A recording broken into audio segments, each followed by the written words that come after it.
Assalamualaikum warahmatullahi wabarakatuh. Perkenalkan, saya Rina Setiawati, salah satu guru fisika di SMA Negeri 1 Cariu, Kabupaten Bogor.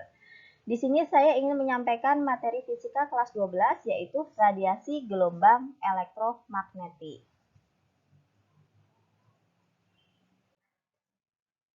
Nah, gelombang elektromagnetik itu adalah gelombang yang memiliki muatan energi listrik dan magnet tanpa memerlukan media perambatan. Ya, jadi banyak sekali contoh dari gelombang elektromagnetik. Yang kita bahas sekarang ini adalah spektrum gelombang elektromagnetik, di mana ragam dari gelombang elektromagnetik yang masing-masing dibedakan berdasarkan rentang panjang gelombangnya atau berdasarkan frekuensinya. Berikut merupakan spektrum gelombang elektromagnetik terdiri dari 8 gelombang ya. Di antaranya yang pertama adalah sinar gamma, sinar X, sinar ultraviolet atau biasa kita sebut dengan sinar UV, kemudian cahaya tampak atau sinar tampak, inframerah, gelombang mikro, gelombang TV, dan gelombang radio. Nah, bagaimana cara kita melihat urutan mungkin berdasarkan panjang gelombangnya atau berdasarkan rentang dari frekuensinya? Oke, saya punya singkatan yang bisa membuat kalian lebih mudah untuk mempelajarinya. Gaya eksotik ulfa tampak indah membuat tidurku resah, di mana gaya di sini adalah sinar gamma, X berarti sinar X, ulfa kita ambil UV-nya ya, berarti sinar UV atau ultraviolet. Tampak di sini berarti cahaya tampak atau sinar tampak, indah. In-nya adalah inframerah, membuat M-nya adalah gelombang mikro, tidurku berarti T-nya adalah gelombang TV, resah R-nya adalah gelombang radio. Bagaimana urutannya? Jadi kalau diurutkan seperti ini, semakin ke kanan berarti frekuensinya semakin kecil, maka sinar gamma ini memiliki frekuensi terbesar.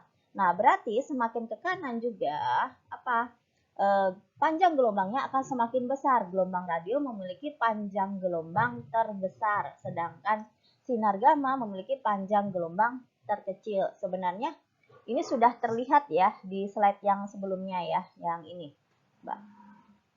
Oke. Nah, dengan membuat singkatan seperti ini, saya harap kalian lebih mudah untuk menghafalkannya ketika ada soal yang muncul ya, untuk membuat urutan berdasarkan frekuensi terbesar atau berdasarkan frekuensi terkecil. Nah, berikut adalah sifat-sifat gelombang elektromagnetik. Yang pertama, perubahan medan listrik dan medan magnetnya akan terjadi secara bersamaan. Nah, gelombang elektromagnetik ini dapat merambat juga pada ruang hampa. Karena apa? Karena ketika perambatannya tidak memerlukan medium perantara. Kemudian, besar medan listrik berbanding lurus dengan besar medan magnet. Kemudian, arah medan listriknya dan medan magnetnya saling tegak mengarah terhadap rambat gelombang. Dan gelombang elektromagnetik ini merupakan gelombang transversal, ya, di mana arah rambatnya dan arah getarnya saling tegak lurus.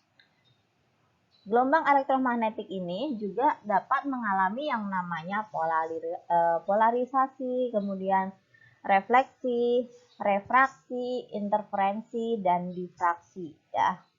Dan yang terakhir, laju rambat dari gelombang elektromagnetik ini selalu konstan, yaitu nilainya 3 kali 10 pangkat 8 meter per sekon.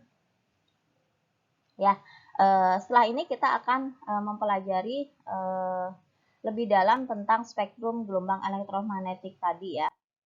Nah, yang pertama kita pelajari adalah sinar gamma. Jadi sinar gamma ini memiliki frekuensi terbesar ataupun panjang gelombang terkecil.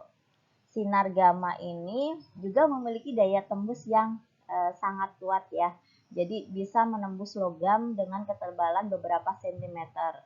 Sinar gamma ini diperoleh berdasarkan radioaktivitas nuklir atau atom-atom yang tidak tidak stabil dalam reaksi intinya. Nah, apakah manfaat dari sinar gamma ini? Manfaatnya sangat banyak ya. Bisa untuk pengobatan terapi kanker dan tumor. Kemudian kalau untuk di rumah sakit sering digunakan untuk sterilisasi peralatan rumah sakit, kemudian untuk sterilisasi makanan, kemasan, kemudian untuk pembuatan varietas tanaman unggul, dan dapat digunakan untuk memahami struktur logam ya. Di mana ada manfaat biasanya juga akan ada dampak ya ketika digunakan secara berlebihan. Jadi kalau diserap secara berlebihan sinar gamma ini justru bisa menimbulkan efek kanker juga ya. Jadi memang kita ketika menggunakan sesuatu itu harus sesuai dengan porsinya.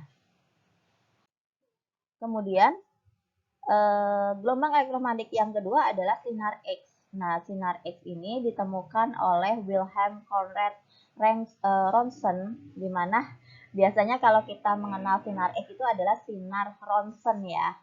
Oke. Nah, sinar X ini dihasilkan dari elektron-elektron yang terletak di dalam kulit atom yang dapat juga dikarenakan elektron ini berkecepatan tinggi itu menumbuk logam ya. Jadi menghasilkan sinar X. Oke, apa manfaat dari sinar X? Nah, salah satunya tadi untuk ronsen, yaitu memotret organ-organ dalam tubuh atau jantung ataupun paru-paru, kemudian menganalisis struktur bahan atau kristal, mendeteksi keretakan atau cacat pada logam, kemudian memeriksa barang-barang di bandara juga memakai sinar X. Nah, apa dampak negatifnya? Efek jangka panjangnya, kita itu bisa menyebabkan mulut kering, kemudian kesulitan menelan makanan, bisa menyebabkan katarak, bisa menyebabkan melemahkan tulang, atau gangguan anemia aplastik, di mana kondisi tubuh itu susah untuk memproduksi sel darah yang baru. Kemudian, gelombang elektromagnetik yang ketiga adalah sinar ultraviolet yang kita biasa sebut ya sinar UV. Nah, sinar UV ini sebenarnya dihasilkan dari mana? Dari reaksi sinar matahari ya. Nah, dari atom atau molekul dalam nyala listrik juga bisa. Sinar UV ini sebenarnya ada 3 ya, UVA, B, dan C ya. Nah, sinar UV ini sebenarnya juga bisa untuk merangsang tubuh untuk menghasilkan vitamin D. Nah, apa manfaatnya? Nah, manfaatnya bisa membantu proses fotosintesis, kemudian pembentukan vitamin D yang tadi sudah dijelaskan, bisa mensterilkan ruangan juga. Nah, kalau di dunia perbankan, sinar UV ini bisa untuk memeriksa keaslian tanda tangan ya. Jadi, untuk mengecek tanda tangan apakah asli atau tidak, bahkan bisa mengecek keaslian dari uang ya.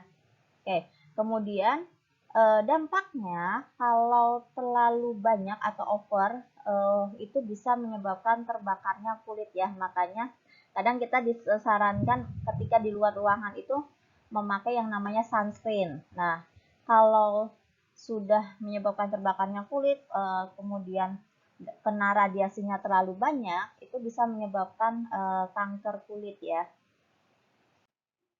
Kemudian cahaya tampak yang berikutnya yang tidak asing untuk kita, yang bisa membantu kita dalam penglihatan adalah yang namanya cahaya tampak. Nah, cahaya tampak ini terdiri dari biasa kita sebut Meiji-ku Hibiniu ya. Oke, di mana di Meiji-ku Hibiniu ini ungu itu memiliki panjang gelombang terpendek, berarti merah memiliki panjang gelombang terbesar ya. Oke. Manfaatnya selain membantu penglihatan mata, biasa dilihat dalam sinar laser, yaitu untuk apa? Di bidang telekomunikasi untuk menyalurkan suara, gambar, dan sinyal. Kemudian untuk mendiagnosis penyakit. Nah, dampak negatifnya adalah kita itu bisa menyebabkan penuaan pada kulit. Berikutnya adalah sinar inframerah yang biasa kita sering lihat ya, atau sering pakai mungkin di remote TV atau yang lainnya. Nah, sinar inframerah ini sebenarnya adalah radiasi termal yang dipancarkan oleh semua benda panas ya, sumber utamanya itu. Nah, banyak sekali manfaat dari sinar inframerah di bidang kedokteran. Itu bisa untuk kita aplikasikan di terapi medis, untuk terapi saraf. Di bidang militer kita bisa gunakan untuk melihat tempat yang berkabut. Di bidang militer juga bisa untuk memotret permukaan bumi ya. Kemudian di bidang elektronik, yaitu biasanya kita gunakan untuk remote control pada TV dan yang lainnya. Nah, apa sih efek buruknya? Apakah dampaknya? Nah, mohon maaf ini ada kekeliruan, ini bukan manfaat tapi dampak ya. Dampaknya itu adalah membuat kulit kita itu terbakar ya, kalau terkena banyak inframerah, atau bisa menyebabkan bahkan katarak ya, gangguan penglihatan. Nah, kemudian gelombang mikro atau biasa yang kita sering dengar ya dengan microwave ya.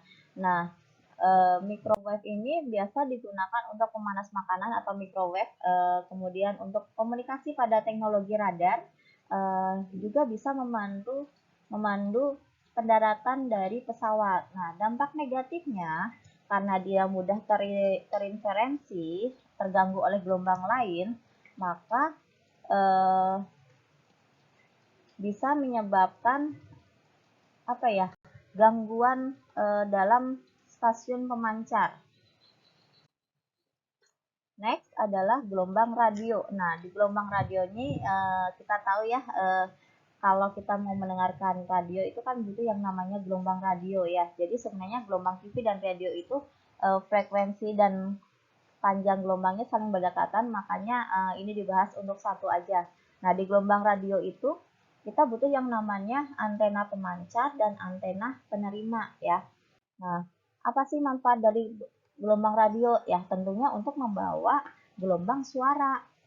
Nah, yang dikenal dengan radio yang sering kalian gunakan. Oke, nah itulah macam-macam dari spektrum gelombang elektromagnetik, memberikan manfaat dan memberikan dampak ketika kita gunakan secara berlebihan. Sekian dari saya. Wassalamualaikum warahmatullahi wabarakatuh.